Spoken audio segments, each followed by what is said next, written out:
नमस्कार. श्री शिव महापुराण उमा संहिता अध्याय क्रमांक 46 महालक्ष्मी अवताराची कथा. श्री गणेशाय नमः. मेधा ऋषी सुरथाला म्हणाले, हे राजा, दैत्य वंशाचा शिरोमणी असलेल्या रंभासुराला जो तेजस्वी पुत्र झाला त्याचे नाव महिषासुर. त्याने देवांशी युद्ध करून त्यांना पराभूत केले आणि स्वर्गात इंद्राच्या सिंहासनावर बसून त्रैलोक्यावर राज्य करू लागला. त्यामुळे दुःखी झालेले सर्व देव ब्रह्माजींना शरण गेले. त्यांना घेऊन ब्रह्माजी शिव आणि विष्णू होते तेथे गेले. सर्वांनी त्यांना नमस्कार केला व म्हणाले, भगवन, दुरात्मा महिषासुराने आम्हा देवांना जिंकून स्वर्गातून हाकलून दिले आहे, म्हणून आम्ही दुःखी कष्टी होऊन पृथ्वीवर हिंडत आहोत. आम्हाला कोठेही शांतता मिळत नाही, त्यामुळे आमची दुर्दशा झाली आहे. त्याने सूर्य, चंद्र, वरुण, कुबेर, यम, इंद्र, अग्नी, गंधर्व, विद्याधर, चारण व अन्य सर्व देवांचे अधिकार काढून घेतले असून त्यांची सर्व कामे दैत्याकडूनच करून घेतो. त्याच्या अत्याचारांना कंटाळून आम्ही तुम्हाला शरण आलो आहोत. आमचे रक्षण करा. त्या उन्मत्त महादैत्याला मारण्यासाठी काहीतरी उपाय करा. तेव्हा देवांचे गाराणे ऐकून भगवान शंकर आणि विष्णूंना भयंकर राग आला. अत्यंतिक क्रोधामुळे त्यांच्या मुखातून तेज प्रकट झाले. इतर देवांच्या शरीरातूनही तेज बाहेर आले. ते एकवटून तेजाचा एक महान पुंजका तयार झाला. त्या एकत्रित तेजाने दशदिशा प्रकाशमान झाल्या. ते दिव्य तेज एका स्त्री रूपात परिणत झाले. त्या देवीचे कांतिमान मुख शिवजींच्या तेजापासून बनले होते. श्रीहरींच्या तेजापासून तिचे हात बनले होते.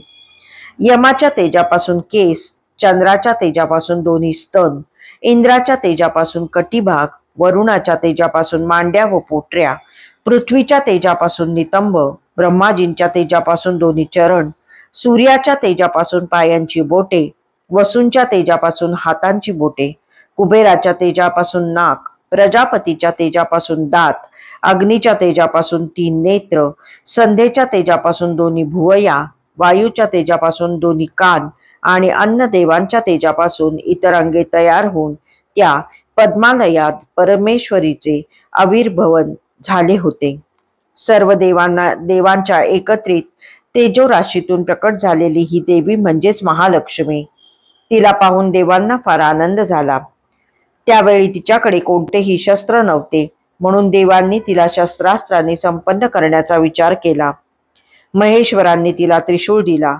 श्री विष्णूंनी चक्र, वरुणाने पाश, अग्नीने शक्ती, वायूने धनुष्य व बाणांनी भरलेले 2 भाते, इंद्राने वज्र आणि घंटा, यमाने कालदंड, ब्रह्माजींनी कमंडलू, प्रजापतीने अक्षमाला, काळाने चमकती ढाल आणि तलवार, तर विश्वकर्म्याने मनोहर परशु, अनेक प्रकारची अस्त्रे आणि अभेद्य कवच दिले.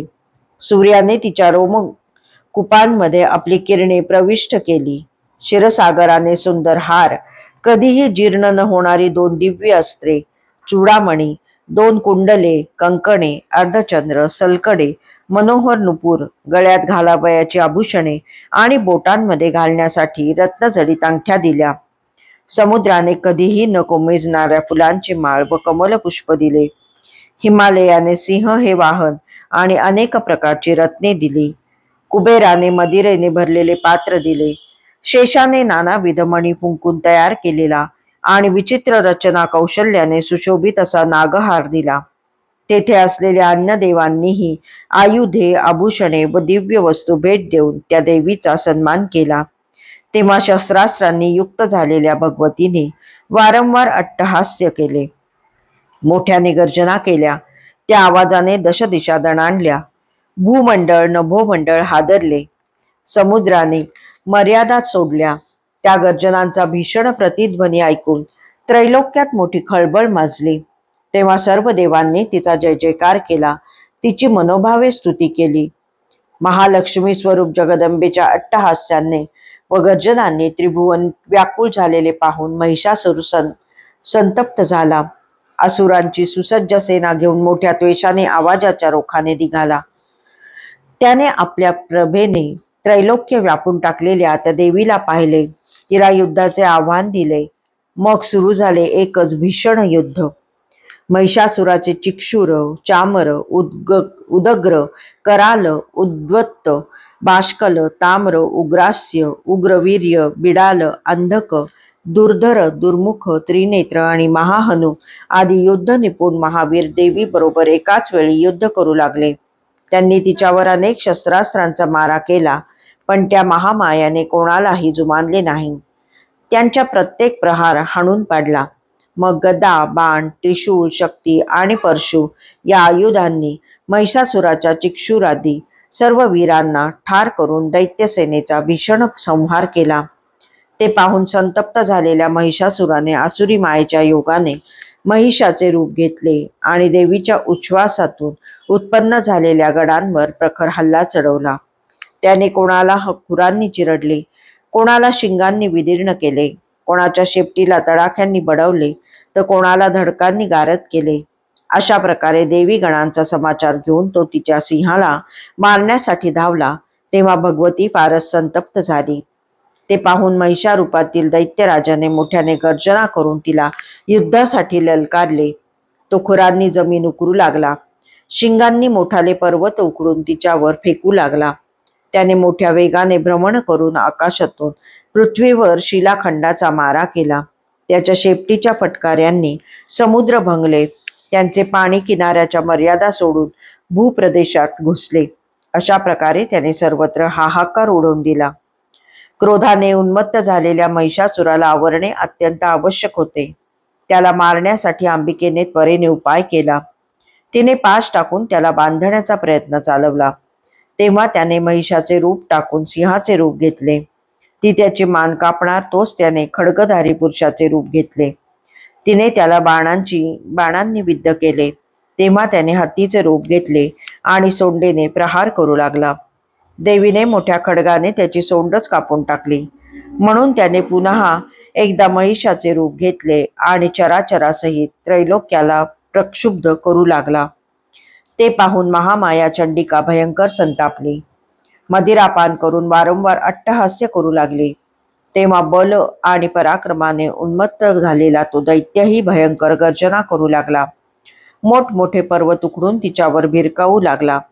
तिने आपल्या बाणांनी पर्वतांचे चूर्ण करून त्या दैत्यालाही जर्जर केले व म्हणाली, अरे मूढा, तुझी बुद्धी नष्ट झाली आहे म्हणूनच तू असा हट्ट करतो आहेस. त्रैलोक्यातील कोणताही असुर युद्धात माझ्यासमोर टिकू शकत नाही. मग ती सर्व कलामयी देवी उच्च उडी घेऊन त्या महिषावर आरूढ झाली. त्याला आपल्या पायाखाली दडपले आणि त्याच्या कंठावर त्रिशूळाने आघात करू लागली. तेव्हा तो मायावी महादैत्य महिषाच्या मुखातून मूळ रूपाने बाहेर येऊ लागला. तो अर्धाच बाहेर आला. तोच देवीने आपल्या प्रभावाने त्याला थोपवले. त्याही अवस्थेत तो महाअधम तिच्याशी युद्ध करत होता. तेव्हा भगवतीने क्षणाचाही विलंब न लावता आपल्या हातातील खड्गाने त्याचे मस्तक धडावेगळे केले. महिषासुराचा वध झाल्यामुळे त्याच्या सेनेत हाहाकार माजला. दैत्य सैनिक भयभीत होऊन रणांगणातून पळून गेले. महिषासूर मारला गेल्यामुळे त्रिभुवन भयमुक्त झाले. देवांचा आनंद गगनात मावेना. त्यांनी मोठा उत्सव केला. भगवतीची स्तुती करून तिच्या उत्स्फूर्त जय जयकार केला. गंधर्व गायन करू लागले. अप्सरा नृत्य करू लागल्या. हे राजा, अशा प्रकारे मी तुला देवीच्या महालक्ष्मी अवताराची कथा सांगितली. आता सरस्वतीची उत्पत्ती कशी झाली तो प्रसंग सांगतो. अध्याय 46 समाप्त.